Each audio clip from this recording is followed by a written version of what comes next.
everyone. My name is Leah Vachani. I am your holistic health and hormone coach. And I know I say this every time, but I am so excited to interview Dr. Jenn Simmons today. Welcome, Jenn. Thank you. Thank you. Thank you so much for having me and including me in this. I think is so needed, so necessary. I feel like this is our moment, right? This over 40 moment where we are discovering our potential and with things like this, realizing our potential. Oh, you said it so well. You took away my lines.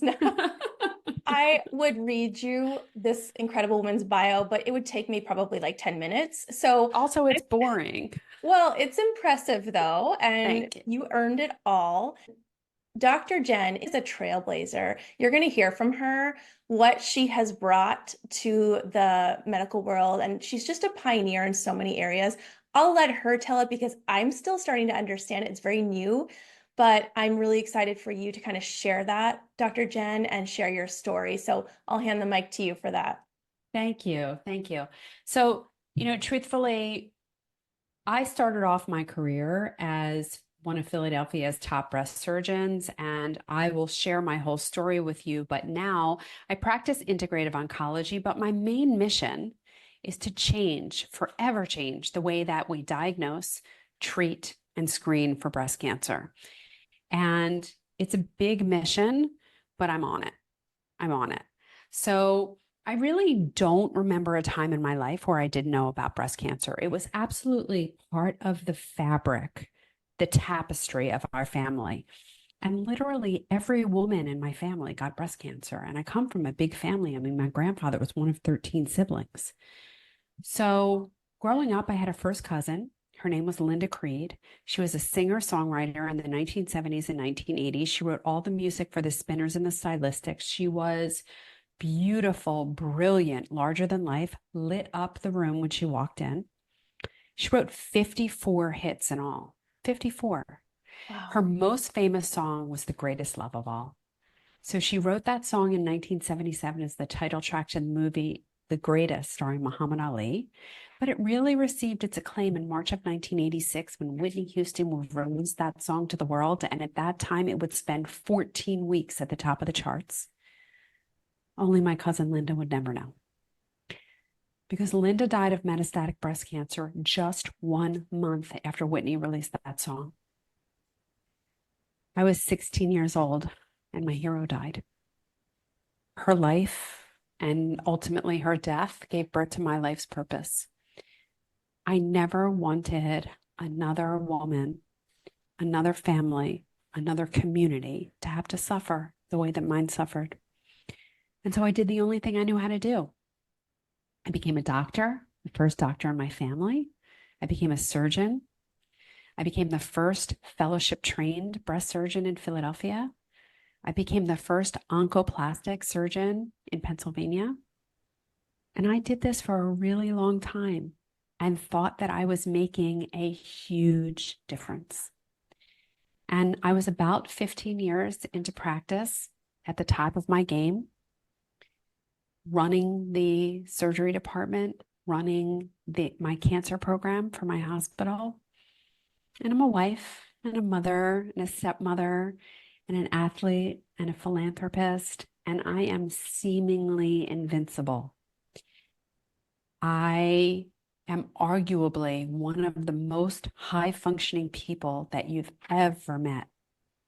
And in what felt like a moment, I went from being this high-functioning person who can run 1,000 miles a minute to I can't walk across the room because I don't have the breath in my body. And I find myself after an intensive 3-day workup, sitting in the office of my friend and colleague and physician. And he tells me that I need surgery and chemo radiation, and I'm going to be on lifelong medication.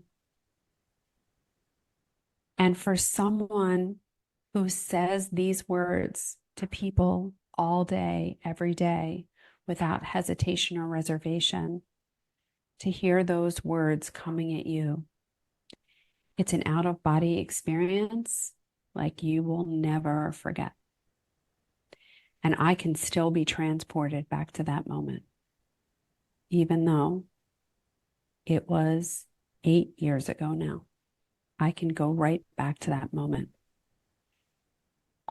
And I knew in that moment that what he was telling me was his version of truth. I knew in that moment that he was offering me the gold standard and the standard of care. I also knew in that moment that I was going to refuse treatment. I still don't know what to call it. I am a deeply religious and spiritual person. So I call it God, but you might call it God. You might call it universe. You might call it temporary insanity. But there was a voice inside of my head telling me there's something more. There are answers out there. Go find them. I still don't know why I trusted that voice, because all my training, all information to the contrary. And, women ask me all the time, why did I get breast cancer? Women ask me all the time, what happens if I don't treat this? And my response was always the same. There's no one reason you get breast cancer. It's multifactorial. What's going to happen if you don't treat? Well, you're going to die of your disease. And that's exactly what my doctor told me that day. If you don't treat, you're going to die of your disease. And it's not that I didn't believe him, but I couldn't quiet that voice that told me to go outside and look for something else. So I was very fortunate very early in this process to sit in a lecture hall where this gentleman walks on stage, tall, lanky guy, big toothy grin, and he introduces himself as a functional medicine physician. Now, despite the fact that I had refused conventional treatment and despite the fact that I was going outside of the system, I was still very cynical. I was still my snooty booty self who was like, I don't even know what I'm doing in this room, right? So all that I can hear in my head is like, I'm a doctor for 20 years at this point. There is no such thing as a functional medicine physician. Like, what is this quack talking about? And then I remember that I'm sick, right? And I'm there for a reason. So I quiet my ego, I check it at the door, and I tune in to this man. And thank God I did, because what he was going to say over the next 2 hours would not only telescope how I was going to get well, but this was going to pave the way for my future as a healer. Because as a conventional medical doctor, we don't heal anything, nothing. Because as a conventional medical doctor, I'm so caught in the paradigm where all we do is treat symptoms. All we do is manage symptoms. But when you're looking at something like cancer, cancer is the symptom of the problem, but it's not the problem. And the problem is 10 steps back. The problem is whatever got you there. And unless you deal with that, you are never going to positively impact that person's future. Because even if you take the cancer out, even if you remove the cancer, which is what I did all the time, unless you remove the reason why they got cancer, what's to stop the cancer from coming back? Or in a lot of cases, worse, what's to stop the next manifestation of the disease? Because for so many women, let's take heart disease. Women die of heart disease exponentially more often in every decade of their life past the age of 30. So if you're treating someone for breast cancer and you don't figure out their why, women with breast cancer, the majority of the time, they do not die of breast cancer. They die of cardiovascular disease. And that's because it's the same thing at the root of each of those. It's chronic inflammation. Just like most heart disease is preventable, most breast cancers are preventable. But you have to know what to look for, and you have to eliminate that inflammation, that nidus, that stimulation that changes your chemistry, because cancer is a normal response to an abnormal environment. And we are living in a very abnormal environment. We are not living on our grandmother's earth. We're not even living on our mother's earth. And the earth that we are living on is exponentially more toxic, and we have the cancer to show it. However, that is not to say that we have to get the cancer. What we have to do is be more aware of our environment and stop walking passively through life and start to take charge of our own lives. I have a dear friend, Dr. Sachin Patel, who says, the patient is the doctor of the future. And that is not to put undue pressure on you. No one expects you to be your own physician. However, no one is going to know you better than you know yourself. And so you having an awareness and you taking ownership of your health goes a really long way. So I'm going to fast forward and tell you that I was able to heal myself by adopting functional medicine principles. So when I learned about functional medicine that day from that quack, which incidentally was Dr. Mark Hyman. I was going to ask who it was and what did they say Yeah. to steer you So from a conventional medicine path to a little bit more in-depth holistic. yes. So, what he was talking about is where we all focus our attention. We focus our attention on disease, and what we focus on grows. So, if all you think about is disease, that's all you're going to be met with. But if instead you can back up and focus on health and build health and do the things that we know that grow health, when you grow health, disease goes away. And so I was fascinated by everything that he was saying that day. So fascinated that I decided to enroll in the Institute for Functional Medicine, where I spend the next 3 years completely immersed in the study of functional medicine. And when I came out on the other side, not only had I healed myself, but that I now knew what I needed to do for patients.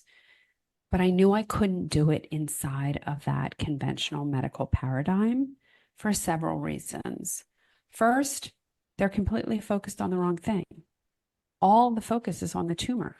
But as we said before, the tumor is not the problem. The tumor is the symptom of the problem. And the second reason was that I knew that if I was going to get people healthy, I couldn't be their doctor. I had to be their partner. Because health doesn't happen in a doctor's office. It doesn't happen in a chemotherapy suite. It doesn't happen in an operating room. It doesn't happen in a radiation suite. Health happens at home with the things that you do every day. Mm. And, I have moments of brilliance. I have moments of not so brilliant, but that doesn't matter how brilliant I am. I cannot make someone healthy because health doesn't happen that way. Health is not something that can be given, that can be awarded to someone. Health is something that must be earned.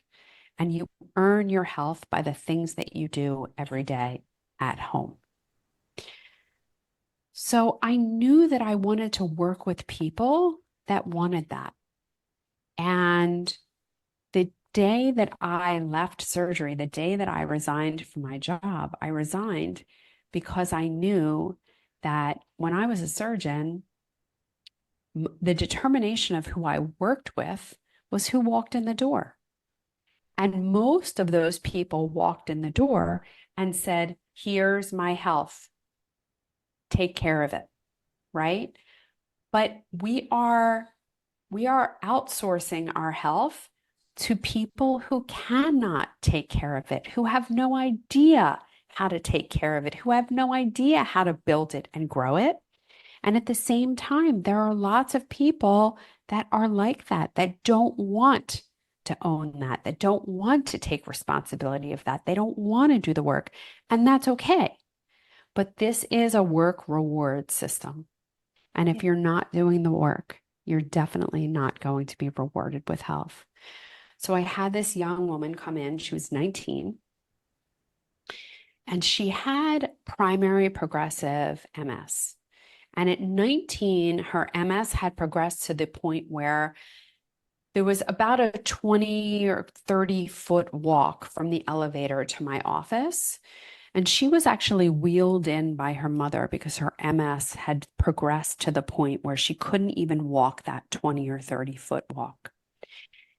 And I had just met Terry Walls the week before this woman came in because we say in Judaism, God gives you the solution before he gives you the problem.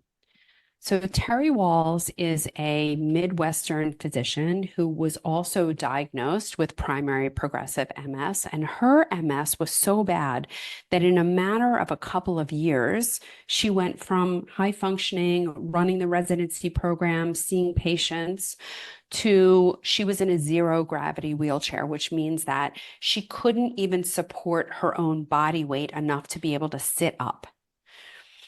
And this is someone who is head of a university program, has access to absolutely everything, and yet she's on all these clinical trials and yet continues to deteriorate.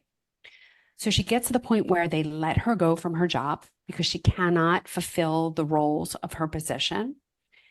And I still don't remember what inspired her to do this, but she had been a lifelong vegetarian and a very grain-based vegetarian, as many vegetarians are. They're very heavy duty on the grains and dairy.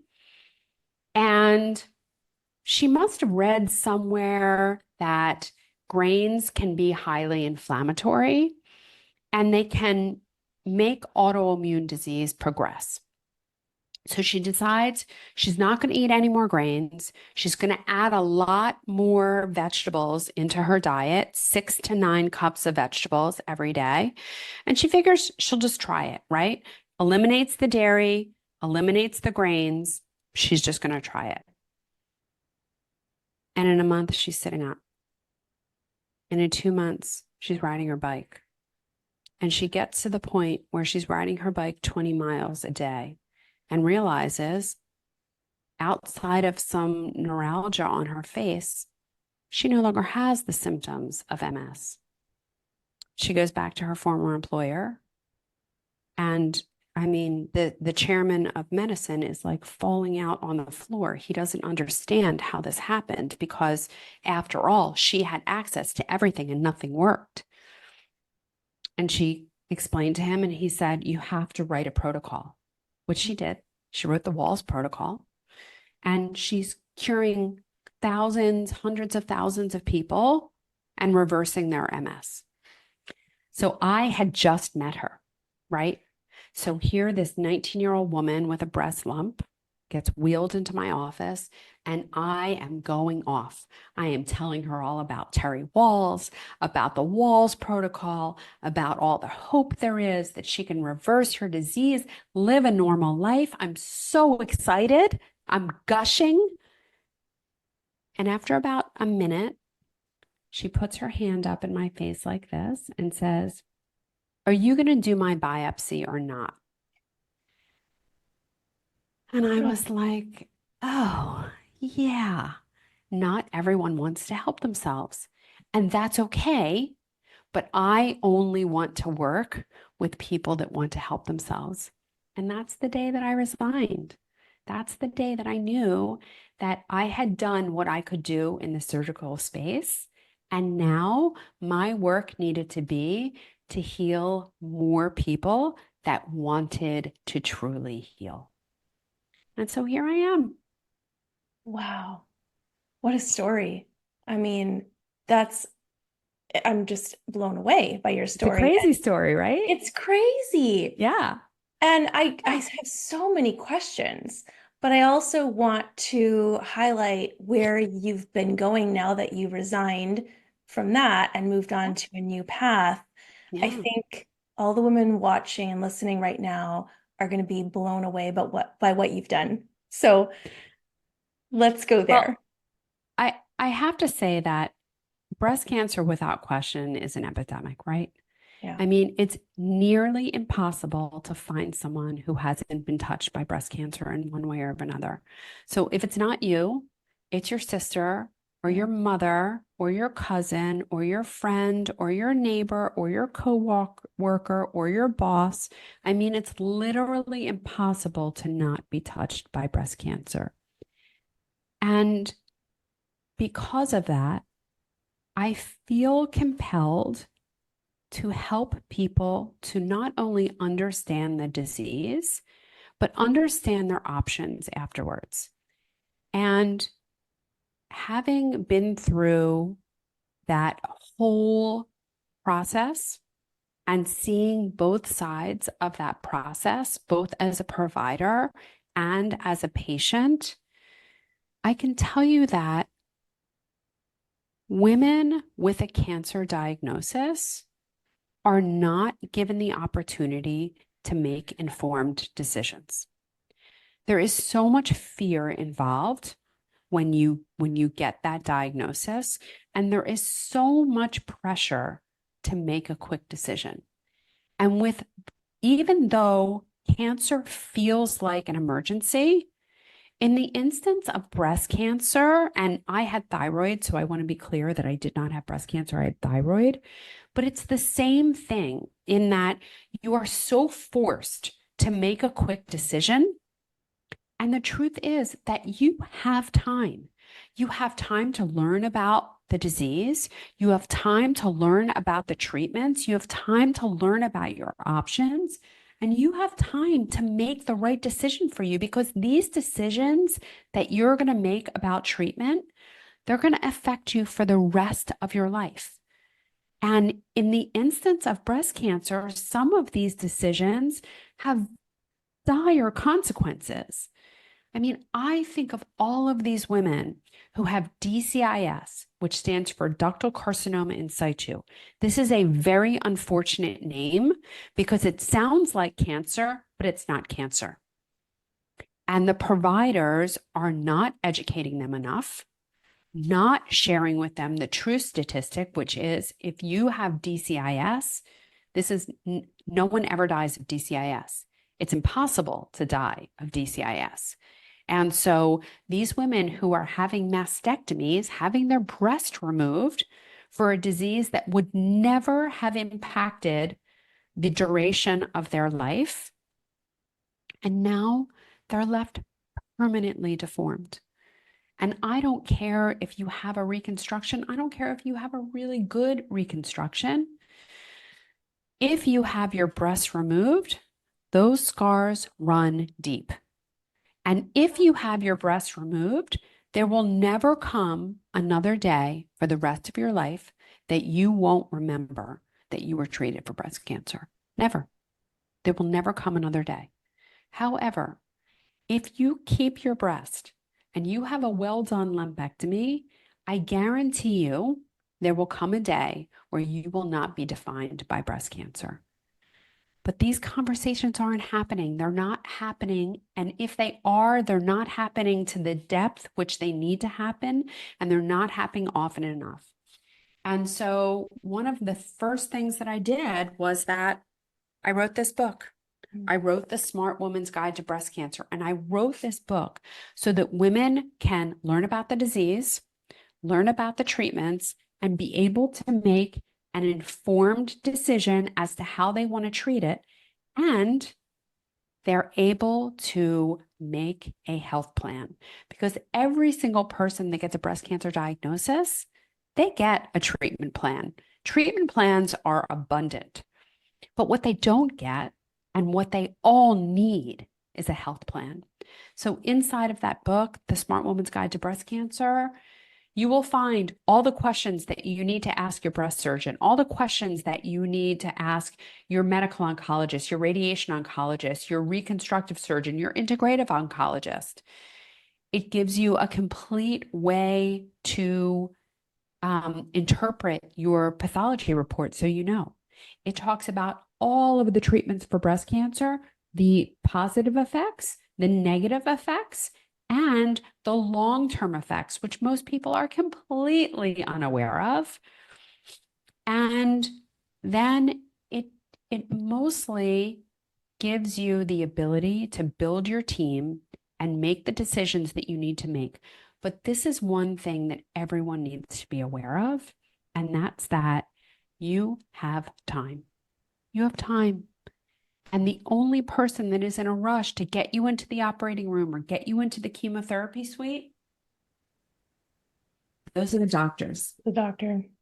Well, and if I think I heard statistically 1 out of every 8 women will get a breast cancer diagnosis in their lifetime. And you mentioned that it's affecting everyone, your sister, your mother, your niece. So it'd be a great book if you want to support someone. It's not just for those that are dealing with a breast cancer diagnosis, but also if you want to support someone to get that book and help them through it and, That's exactly right. support. And, the principles in this book apply across the board because this book is about, yes, helping you through a breast cancer diagnosis, but it's also about prevention. It's about prevention of recurrence, but it's about prevention of primary disease too. Because at the end of the day, breast health is health. And the same things that are going to give you healthy breasts are going to give you a healthy mind, healthy heart, healthy gut, healthy skin, healthy bones, healthy joints, healthy vagina, healthy bladder. And these are the things that matter in the long run. And we can't think of breast cancer as an isolated disease because if that's all we think about it, then we're missing the landscape. We're missing the landscape because breast cancer is just one manifestation of inflammation. And so if all you do is cut out the tumor or burn the tumor or drug the tumor, then you're missing the landscape. You're missing the why, and you're going to allow that disease state to progress. Yeah. And so using the principles in this book, not only do you promote breast health, but you promote overall health. And I think that's why so many women are looking for answers because it seems that our conventional medical system is going into this very siloed, like the body is 100 pieces or 200 pieces, and I'm Yes. only going to look at one tiny little bit of it and not holistically. So Yes. we need more Yeah. people like you, Dr. Jenn, speaking about this. Yeah. Well, and it's a huge problem because we need to look at everyone holistically. We need to because we are not siloed. And the and in my opinion anyway, gone are the days where you should be working with like this specialist about this and this specialist about this and this specialist about this because we are one system and what we do affects everything. Yeah. And so I don't think that anyone can have their best health if they're seeing the heart doctor for this and the doctor's only thinking about the heart, and they're seeing the gut doctor for this and the doctor's only thinking about the gut, and they're seeing the gynecologist for this and the gynecologist is only thinking about the reproductive tract. That does not create health. Health is created holistically. Yeah. And did you say, I want to rewind just a moment. Did you say women are getting their breasts removed when they don't need to per se? And Yes. that sounds Yes. horrible and Yeah. unnecessary. And Yeah. like you mentioned, it'll affect their entire life. I'm sure there's also side effects that may happen or occur later. Is it, how do we move away from that? Is there another method? Is there a better way? What can Yeah. you tell women right now that are listening? Well, I think we need to bring something very dark into the light. And Let's go. that is, we need to talk about our breast cancer screening program because we are actually creating breast cancer patients by screening the way that we're screening and doing and practicing the way that we're practicing. So I will first start off by saying that the mammographic screening programs, which started in the 1970s, I do believe it started with the best of intentions. And it was built on a few foundational understandings. And they were that breast cancer growth is both linear and predictable, so that a breast cancer would start at some small size and it would grow to some critical size, at which point it would be more likely to metastasize. So if you could find it at that point before it reached critical mass, you could save lives, save breasts, and lessen treatments. And it's a great, beautiful, lovely theory, just doesn't happen to be true. Breast cancer growth is neither linear nor predictable. And so you can have something that is very small and biologically aggressive. And these women, despite how early you find that cancer, these women are not going to do well because they have systemic disease almost at the onset. Mm. And then there are other tumors which can grow quite large and will never threaten a woman's life because they have no tendency to metastasize. And then there's everything in the middle. However, we still practice by this paradigm that, well, smaller is better. And so we want to screen everyone and look really hard and find small things because we're going to save lives. And so we looked at that and looked to see if that was true. So the Canadian breast cancer screening study was done over 20 years. It was women from 40 to 59. So we took young women and we divided 90,000 young women up into a 45,000 group that screened and a 45,000 group that didn't. And what happened? The exact same number of women died of breast cancer in each group. Screening does not improve survival, but this is what it does. If you screen with mammogram, you will diagnose 20 to 30% more cancers, which means that 20 to 30%, they will be treated unnecessarily for a disease that would have never hurt them. And if breast cancer treatment were benign, that would be one thing. But breast cancer treatment is not benign. If you are treated for breast cancer, you are 2 to 3 times more likely to die of cardiovascular disease than if you weren't treated for breast cancer. 2 to 3 times more likely. This is already exponentially a threat to a woman's life, and we're upping it by 2 to 3 times. And when that woman treated for breast cancer dies of cardiovascular disease, guess what that death gets attributed to? Cardiovascular disease. Cardiovascular disease. And not breast cancer.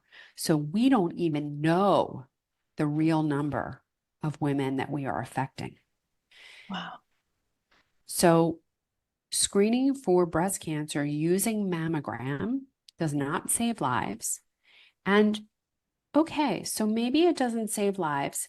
If it saves breasts, that would be a worthwhile endeavor, right? I mean, if we could have more women to save their breasts, I think that that's a worthwhile endeavor. But what happens when we screen with mammography? The mastectomy rate goes up by 20%, up by 20%. So now we're not saving lives. We're not saving breasts. And as it turns out, once you get a breast cancer diagnosis, everyone gets treated the same. It's not like we say, oh, you just have a little disease, you can just have surgery. No, that's not what ever happens.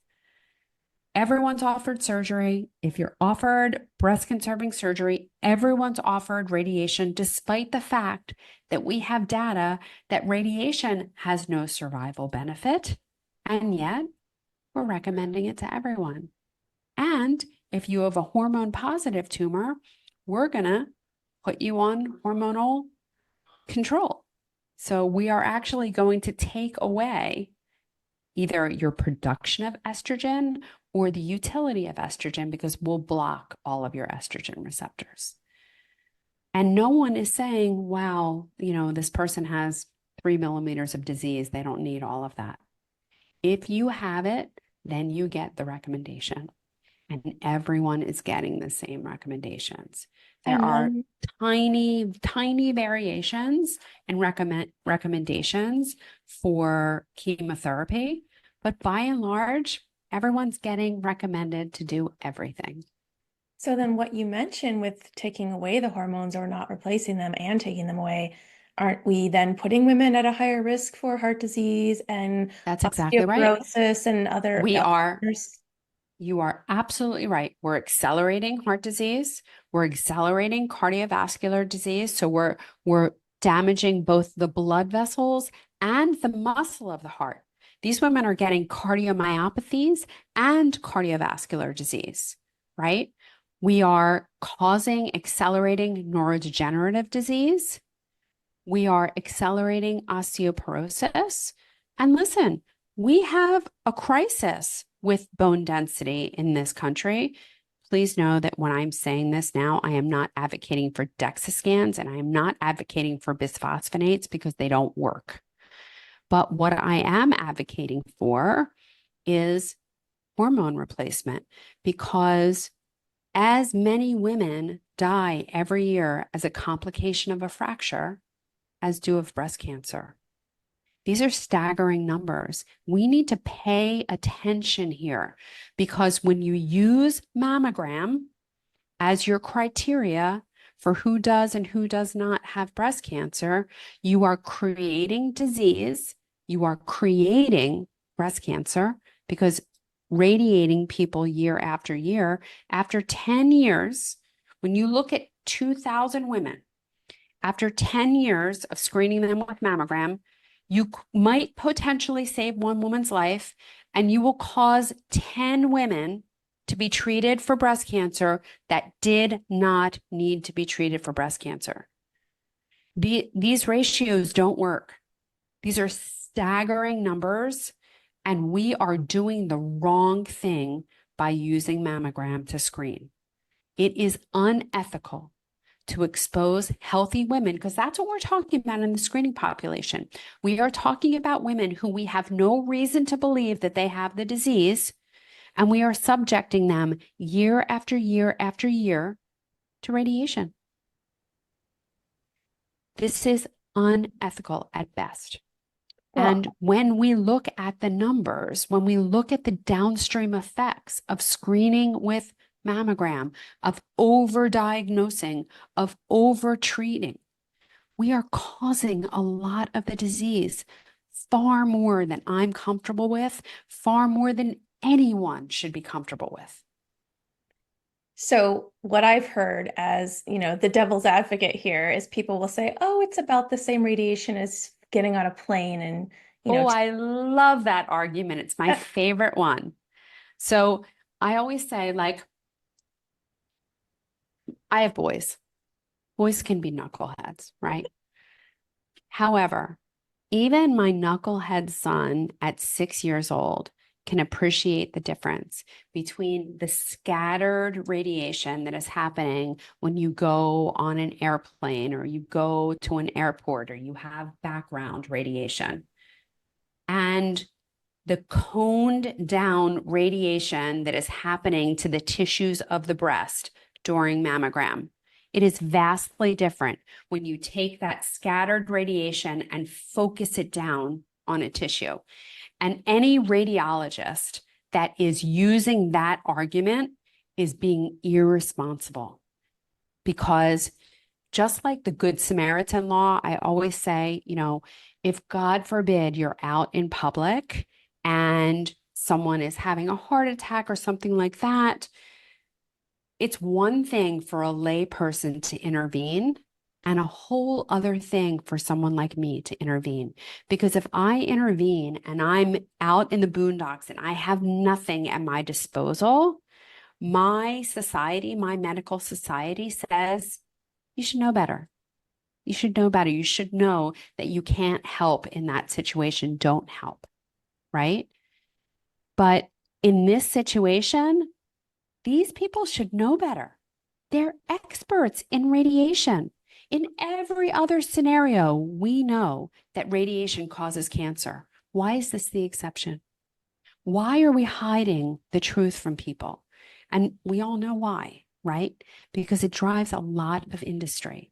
It drives a lot of biopsies, right? It's such an imperfect technique that people, they don't know what they're seeing, and so they recommend biopsy. 75% of biopsies are benign. 75%. Hmm. But once you biopsy a woman, once a woman has a breast biopsy, you can't unring that bell for her. You can't take it back. She thinks that her breast is abnormal. She thinks that she's at high risk, right? So you're changing the trajectory of the rest of her life when you do that. And 75% of the time, it was done unnecessarily. I'm sure there's 75% of the time, that woman got no benefit out of that procedure. and other side effects too, possibly. I mean, you're sticking something into a breast, but Yeah, I mean, that part I'm not so bought into, in okay. that lots of people complain about the titanium clip that they leave in with a biopsy. And yes, some people can have very traumatic experiences. And so I just don't believe in doing things to people that don't have any benefit for them. And that's mostly why I'm so excited about this new technology called QT. So what QT is, it is sound waves, circumferential sound waves transmitted through a water bath. So the breast gets submerged in water, and then there are transducers that spin around the breast, give off sound waves, and they actually painlessly, without compression, without radiation, they collect 200,000 times more data points than MRI, and they create a true 3D reconstruction of the breast that has 40 times the resolution of MRI. So what's so exciting about this, it's not, I mean, the pictures look like MRI. They're a little clearer. They have some more resolution, so we can see things a little better. But there's still going to be ambiguity. There's still going to be things that we look at that we're not sure about. Now, if you're not sure with MR, what happens? You biopsy, right? And MR has a tremendous false positive rate, tremendous. So much so that there are mastectomies done all the time because people make recommendations based on MR findings without biopsying them. And so they get told that they have multicentric disease. And I'll tell you that I am guilty of this. As a surgeon, I've done plenty of MRIs where I've been told that the disease is all throughout the breast, and we do a mastectomy and there's no disease there. So this happens all the time with MR. It's a very imperfect imaging modality. But with QT, it has volumetric measuring capability. So what that means is if we see a lesion that's ambiguous, we bring someone back for a short interval study, 60 days, and we re-image the breast, and we count the cells, and we measure a doubling time. Cancers have a doubling time of less than 100 days. Things that either are not cancer or are not meaningful have greater doubling times. So I may not know what it is, but I know if it matters or not. And I am not biopsying things that don't matter. I'm not biopsying things that aren't hurting you. I'm not biopsying things that aren't growing, because I know that they are not going to have any long-term significant impact. And so we say, see you in a year. And if it's stable in a year, we say, see you in 2 years. Because I want to eliminate those women from having to go through these unnecessary biopsies, to be overdiagnosed and to be overtreated. That is my Your dream. mission. That is my mission. That is my mission, to Yeah. stop overdiagnosing this disease, stop over biopsying women, stop overtreating this, so that we do not cause harm. I mean, that was our first vow, our first day of medical school. First, do no harm. And we have lost sight of that in many, many aspects of medicine. I'm just trying to get it back. Wow. I mean, this is incredible. And what you're saying now, just to kind of circle back so everyone understands, is that this QT imaging is that to you're hoping that this replaces the mammogram screening? So that is certainly what I see for the future. My prediction is that this will, and it is poised to replace mammogram, ultrasound, and MRI for screening. Now, I am not saying that you will never have another mammogram again, because I think that mammogram will continue to be used in the diagnostic role. Mm. But I do firmly believe that no one ever needs another screening mammogram, ever. Wow. Okay, so for the screening population, how accessible is this QT imaging? So right now there are 5 centers in the United States that offer this, and I'm making it my mission to open 50 centers in 5 years. So I am hoping that um, I will be able to stay true to my mission and make sure that everyone who wants access to this technology gets access to this technology. And it starts with, I mean, we can galvanize ground roots efforts too. If we are going to our doctors and asking Yeah. for this and bringing awareness, bringing the awareness that we want better medical prevention and screening for women for Yeah. our health. Yeah. You know, I'm pleading with everyone listening right now for this and other things. We can galvanize ourselves as a Yes. grassroots efforts. Be an advocate. Yes. Start And asking. I, and I think that it is perfectly reasonable to refuse mammography, Mm. because at the end of the day, this is radiation.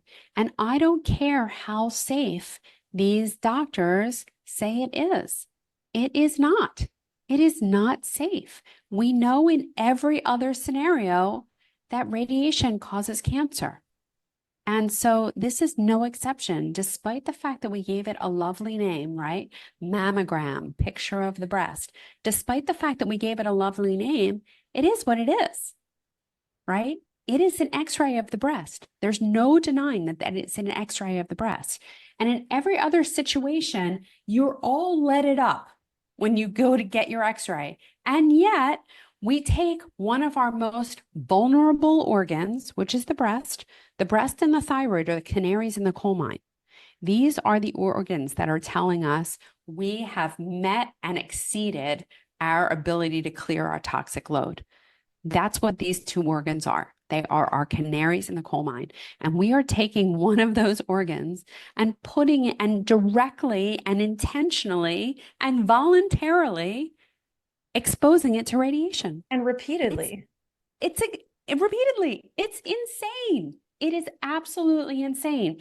And yet, the mainstream medicine will tell you you're insane to not get it. And this is why women are so confused. They've been told for so many years that mammograms save lives. And certainly in the young woman population and women 40 to 59, it's absolutely positively not true. It does not save lives in that population. We've been told that women with dense breasts are at increased risk, and so they should get screened. Well, the one way to guarantee that woman gets breast cancer is by screening her with mammogram, And she's right? probably getting an And extra dose, right? she's getting extra. She's Mm. getting extra because the machine will automatically calibrate to her breast density and give her more. So she's getting up to 10 times more radiation than someone with a non-dense breast. So we're virtually guaranteeing these women with dense breasts end up getting breast cancer. And the mammogram is not even reliable in that population, and they will miss up to 40% of cancers. So, if you're going to have a screening test, it ought to meet several criteria. First of all, it ought to be safe, right? How can we use a test that causes cancer to screen for cancer It's just when you in say a, it out loud, it's like, what? right? Right? It's crazy. Now, are there certain populations that we do that in? Yes. Because if you take someone who has smoked for 20 years, right? And you screen them with low dose CAT scan, this is someone who is at very high risk of developing lung cancer. Lung cancer is one of those things that it does matter when you find it, right? That kind of cancer, that growth is linear. So you definitely want to find a lung cancer early because it really matters. and you have a high risk population. So that risk benefit ratio weighs out on the side of screening with CAT scan. Now, when we have a whole body scanner for QT, will CAT scan go away? Yeah, it will. It will. But that's not now. And I get it. It makes sense to screen the high risk lung population with CAT scan. That is not true of mammography for several reasons. First, when we're talking about the high risk population in general, we're talking about the mutation carriers. And this represents about 5 to 10% of the breast cancer population. But the thing that's unique about the mutation carriers is the mutation is almost always in a tumor suppressor gene, meaning that these people have trouble fighting off cancers. What happens with cancer is that we have reproductive mistakes, and when we make these reproductive mistakes, we have built-in mechanisms that are supposed to like look at the coding and recognize those ones that are coded incorrectly and either correct the code or tag that cell for destruction. But people born with these mutations, they're born with defects in those genes, in those tumor suppressor genes. So everyone makes cancer cells all day, every day, the very young, the very old, everyone in between. But if you have this intact tumor suppressor system, you don't develop cancers or you develop them much later. But in these people with the mutations, their ability to tolerate these environmental insults that cause the DNA damage is much, much lower because they don't have these tumor suppressor genes. So we're taking someone that we already know is more vulnerable than most to environmental toxins. And what are we doing? We're radiating them younger and more often. We are virtually guaranteeing that these people are going to develop the disease. It is so immoral. It is so irresponsible. And that's another thing that I love about QT is it's 100% safe. There's no radiation. There's no compression. I mean, the compression isn't as big a deal. Of course, it's unpleasant, but we do unpleasant things all the time when we know they're for the good. But if all it is trauma for the sake of trauma, and you're not going to get any long-term benefit from doing this, it's crazy. It's crazy to do it. And especially not now when we have something that is 100% safe. So you can image the 13-year-old with the lump in her breast, which is probably a fibroadenoma. But if you want to feel safe about it, if you want to know if it's a cyst or if it's a solid mass, it was immoral to do a mammogram on a 13-year-old, but you can do a QT on that 13-year-old all day because you're never going to hurt her with it. That's amazing. And it really begs the question of like, does mammograms save lives? I mean, that's kind of put out there all the time in our All the face, time. especially in October. Early Yeah. detection, mammograms save lives. I think we're opening a new conversation, which I think is really important.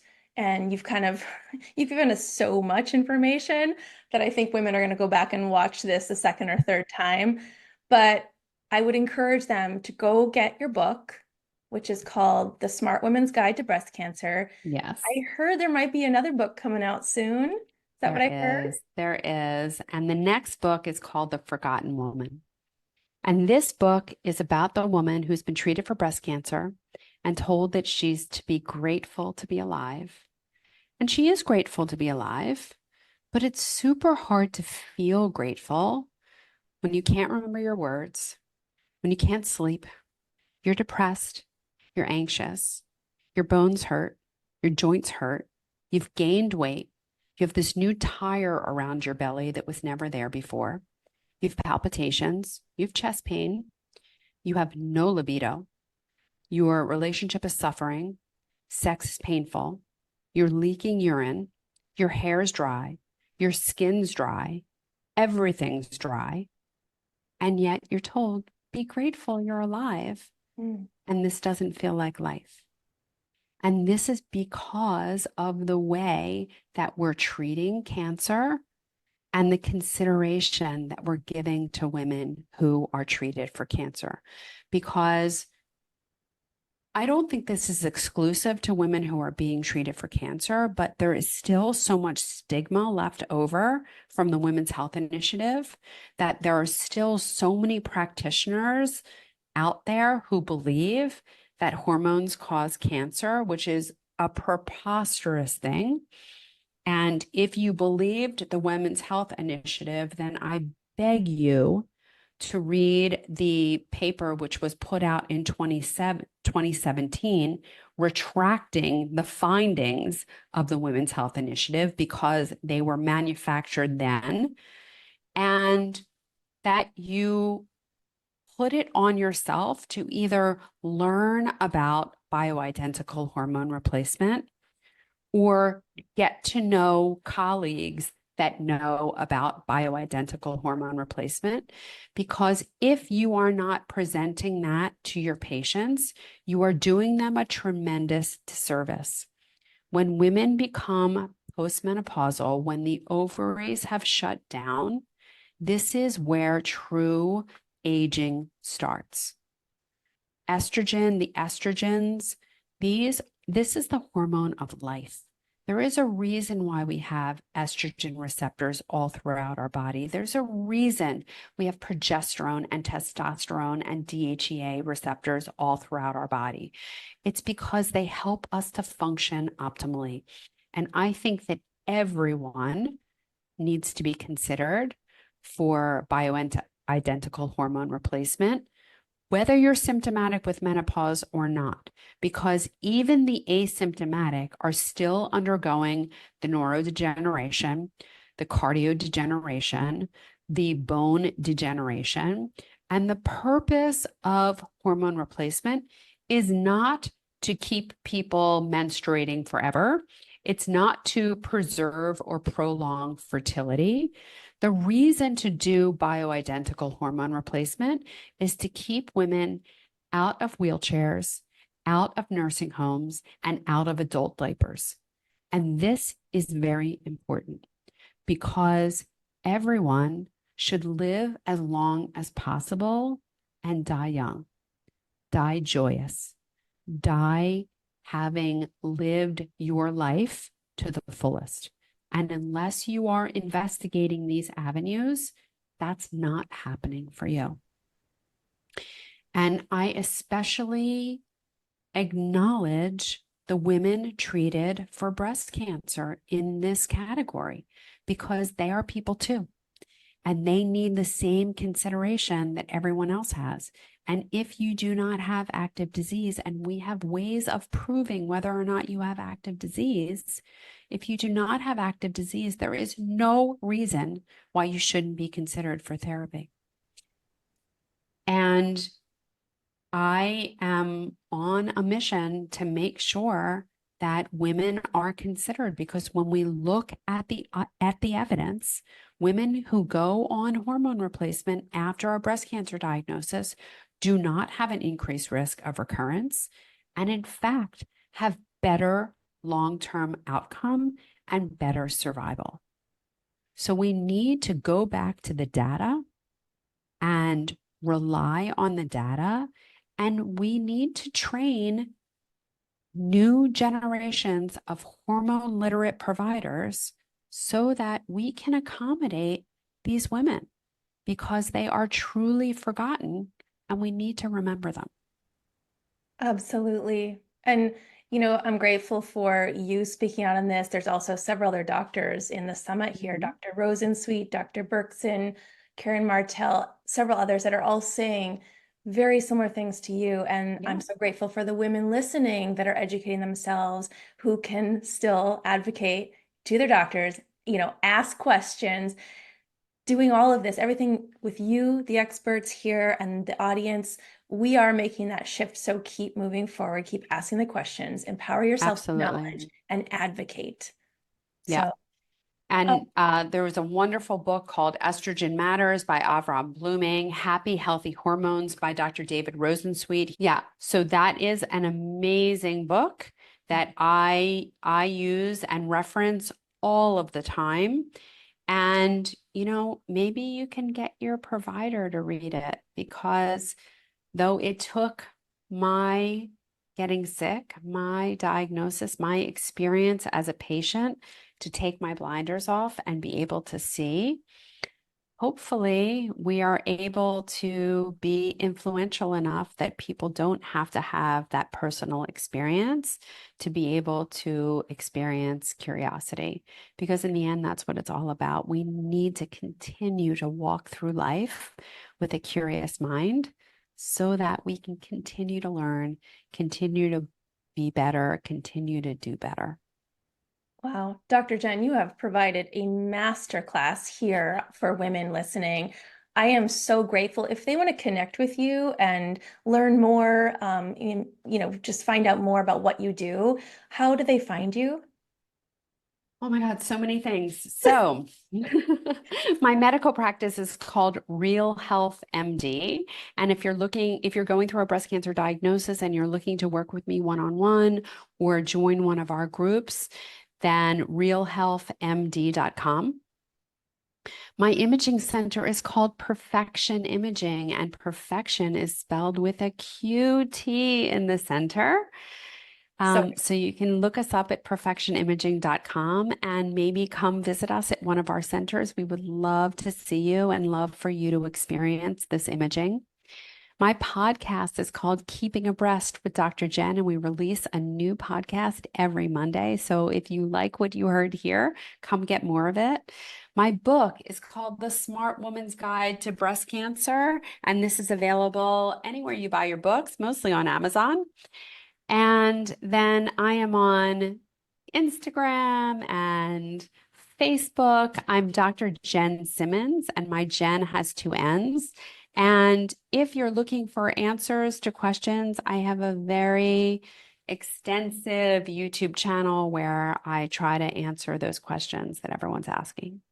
well, if I'm just introducing you to Dr. Jenn Simmons, I'm so glad that you've met her now. And if you have been following her, keep following her. She's just a gem. And I am so grateful that you are just educating, empowering, and encouraging and motivating women to on this health journey. I mean, like you said, I think I heard you say once, it's a journey. We're never there. We're always going. So Yep.